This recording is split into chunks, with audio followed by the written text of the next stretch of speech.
How you doing? How you doing? And how you doing, ladies and gentlemen? And we're gonna go ahead and just call this take two, because while I'm playing Genshin, I'm recording gameplay with the camera turned off, and I mute my microphone so that it's not getting picked up, and I've just got some good, solid footage. You know what I mean? And Patty, being the absolute genius that he is, completely forgot to look for the mute, so I just recorded a 20-minute video and there's no sound to it whatsoever. Yeah, Mama raised us right. I'ma just say, I'm sorry, Mama, it ain't your fault. It ain't your fault. But we're here to talk about our girl Amber, and more specifically, what I'm just gonna kind of refer to as a early game boss killer build. So essentially, the way that we boost a lot of this up isn't just going for, pure attack percentage or anything like that. Let's actually look at some stats real quick so we can establish some baselines. So my Amber's doing okay. You know what I mean? She's got one ascension in her. We still haven't put anything in her after level 20. Probably not going to for a while.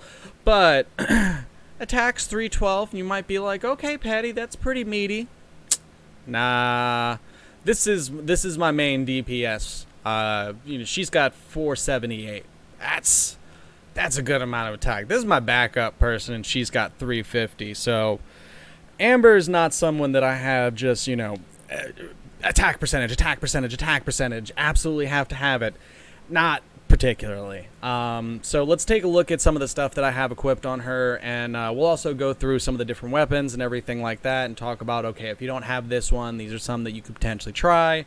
But with all the free resources they're throwing at everybody for the start of the game, most people have a fair amount of 3-star weapons at this point. This is more specifically going to be geared to people between adventure ranks 10 and 20. I'm not sure for how long after 20 this build will still be viable. I have a pretty good feeling about it, but I'm not there yet myself. So I can't really, guarantee that, this is just the penultimate Amber boss killer build. No. But all of this is relatively accessible early on in the game. So where you'll get a lot of these pieces or artifacts will be from major puzzles early on. Until you get past adventure rank 15, you won't really see a lot of these sets dropping from random chests or encounters, stuff like that. They'll specifically only be from doing big puzzles, unlocking the shrines and stuff that you see early on, which is all still relatively accessible things. So there's a fair chance that some of you could be getting these pieces really early on if you're focusing on that stuff.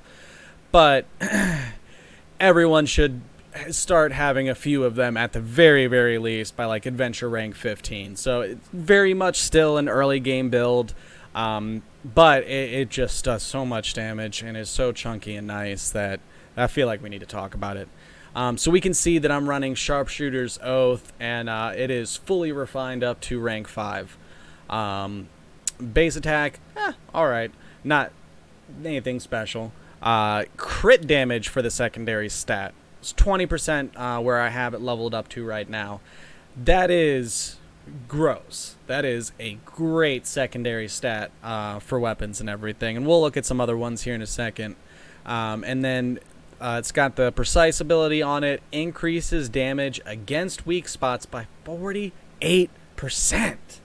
Whew. That's a decent little chunk there. That's nothing to just be like, okay. Alright, so let's take a look at some of these other weapons. You might be like, oh, Patty, you got a 4-star bow. Why aren't you using that one? So, base attack, it's cool. It's cool. If it was leveled up to 27, I guarantee you it would be higher. Oh, it's actually already higher than that one. Rough stuff, bro. But the secondary stat on it is energy recharge, and Amber's Q is cool, but it's not great. It's definitely not even in the top, 5 of 4-star elemental burst or ultimate or whatever you want to call it. So I don't really need her energy filling up faster. It's not gonna complement her build as much as it can for some other people. And then the skill on it is after damaging an opponent with an elemental skill, the skill has a 40% chance to end its own cooldown. Can only occur once every 30 seconds. The only time that this will be a good thing to use on Amber is when you have enough constellations in her that you can just shoot the doll yourself with a full aim shot and have it blow up and immediately deal damage when you want it to. The amount it takes for it to naturally blow up is very, very slow and therefore not dependable for realistic damage. It's mostly just a CC skill. It's something for you people to throw out, and then whatever you're fighting is going to be like, oh, what's this little thing? I'm going to kick it.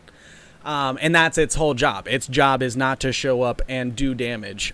So we're not really getting anything by having the ability to have its cooldown reduced to nothing and reset.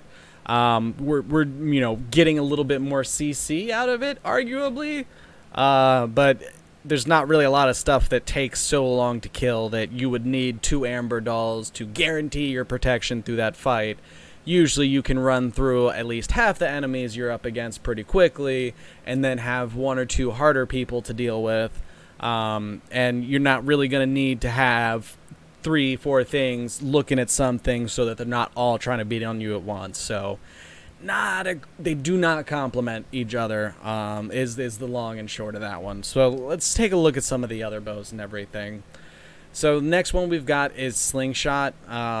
It's got, for a secondary stat, crit rate, which could be potentially really good, but weak spot damage I don't think is a guaranteed crit, but it hits pretty hard, so I don't really think you need to stack all the crit rate in the world because it's not going to be a realistic thing to do early game. Later in the game, oh yeah, we can have a conversation about that way down the road. We're talking about early game Amber boss killer build. So a little bit of crit rate here isn't going to help us with us losing, the amazing weak spot damage that we get off of the first bow. And then the actual skill for it is if a normal or aim shot hits a target within 0.3 seconds of being fired, increases damage by 36%. Otherwise, decreases damage by 10%. Most of the time, you're going to be taking the damage penalty. You have to be relatively close to stuff to be within that 0.3 second window to get that increased damage. And where you benefit the most from targeting weak points is on boss fights. Everything, that isn't a boss is relatively easily bullyable. So you could potentially, use this bow when fighting guys like that, when you can be right up in their faces real easily and just throw whatever you want at them. Bosses, I don't recommend you stand right in front of holding a charge shot for 3 seconds so that it's all the way full and then trying to fire it and hope that you don't eat a massive attack. That's not going to be a great boss killer weapon. I'm not going to say that it doesn't have its place, but I think it's more detrimental to you than helpful to you. But if you get it fully refined, it is a decent damage increase. So could it be used outside of boss situations pretty reliably? Yeah. You could use that to you don't even have to use charge shot. It works on normal attacks. You could just literally walk up to people's faces and just spam left click. And that could be, pretty solid damage for you early game, especially if you're able to refine it pretty quickly. So this is probably going to be our second place weapon. But in terms of the race for first place is, made it through the banner, had their arms up in the air, did that kind of crying thing, maybe a fist pump or two, and then like 5 seconds after that, second place crosses the finish line. So it's not a close race at all, in my opinion, but I will give Slingshot that they got second place. Okay, let's take a look at some of the other ones. Recurve Bow, secondary stat is HP percentage. Call the weak, defeating an opponent restores 8% HP.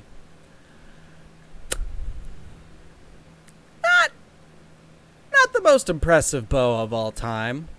I couldn't really see a use to this unless you're really just using your person with the bow and arrow, if it's not Amber, as like a support character to apply elemental stuff and everything. Okay, then yeah, you don't really need a whole lot of attack on your support person. Having a little bit extra HP on them might not be a bad thing. But Amber's not usually who I use to land that killing blow. So I wouldn't see a whole lot of use out of the Cold the Weak ability.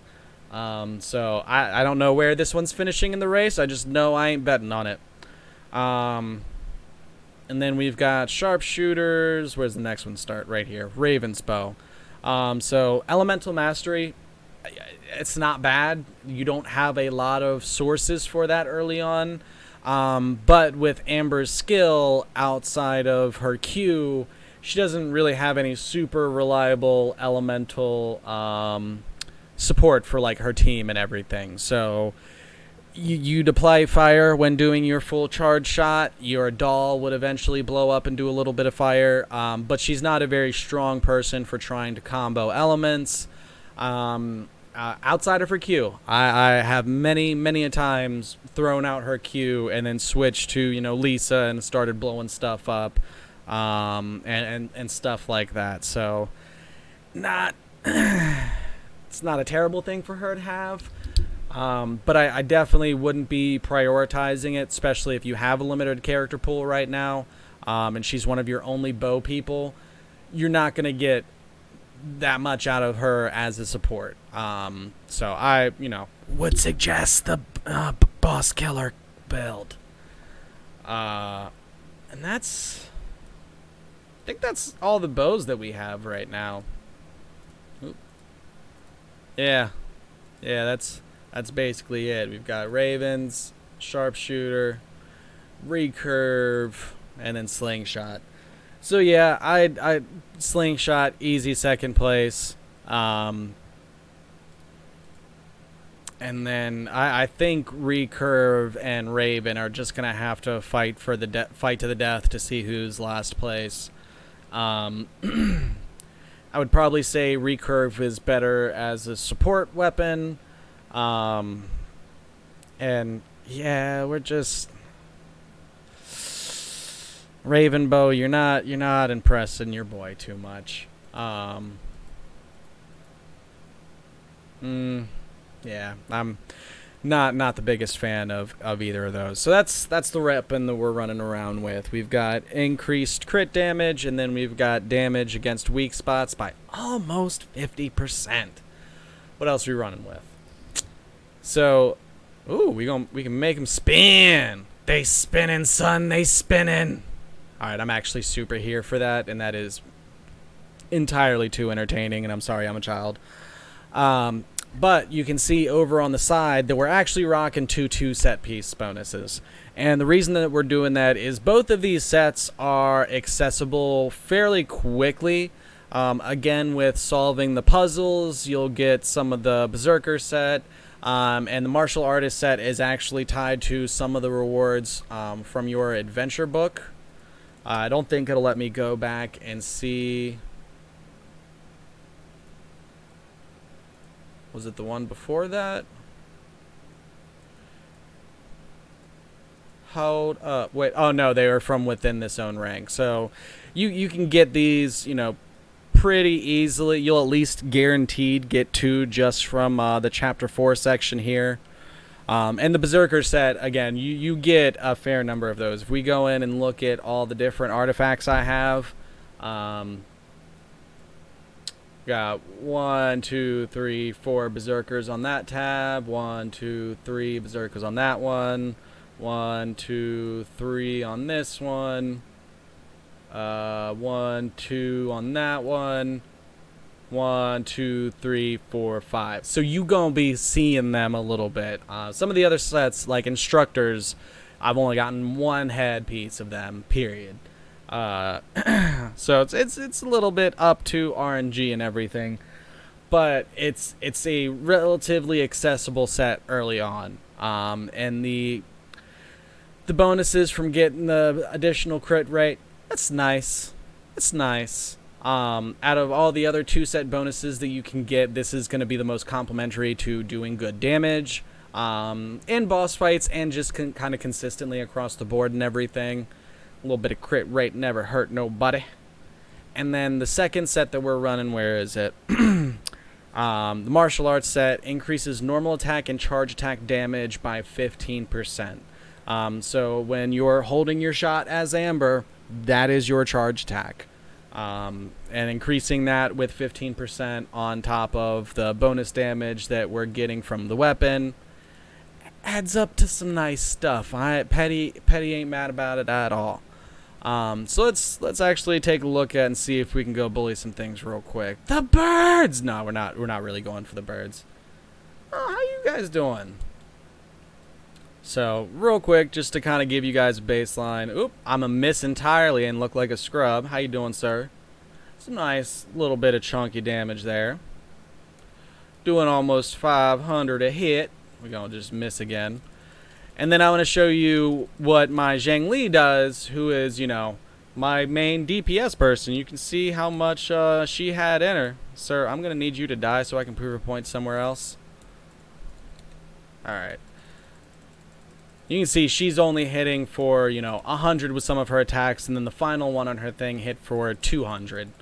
And this girl has, you know, almost 200 more attack than Amber does. But Amber, still just out here with that chunk of damage. And I'm actually missing the second shot too, because my bow, or not the bow, but because of the constellation, I shoot 2 shots. But that damage is just, oh. So, not bad. Let's actually take it to a boss fight. We're right around the corner from one. We'll see if we can bully him a little bit and how our luck goes. Sir, no sleeping on the clock. Sir. Well,